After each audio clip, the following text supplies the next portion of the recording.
దేవుని దృష్టిలో నేను ఎలా ఉన్నానో చూసుకొని ముందుకెళ్ళాలి, కానీ మనుషుల దృష్టిలో నేను ఎలా ఉన్నానో చూడాల్సిన అవసరం లేదు. ఎందుకు తెలుసా? మనుషులు స్వార్థప్రియులు.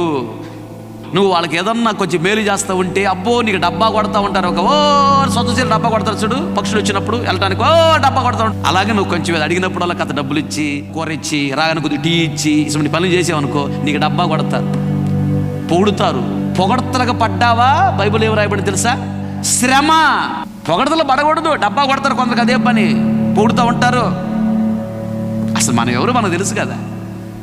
కొందరము మేలు చేస్తే ఏదన్నా పొగుడుతారు, వాళ్ళు అడిగింది ఇవ్వకపోతే పలకకెళ్ళి మనల్ని దూషించి ద్వేషించి మా అవమానపరిచి మాట్లాడతారు. ఐ డోంట్ కేర్ అనుకోవాలంతే, లెక్క చేయాల్సిన అవసరం లేదు. అసలు దేవుడు నన్ను పిలిచాడు, దేవుని దృష్టికి నేను ఎలా ఉన్నాను చాలంతే.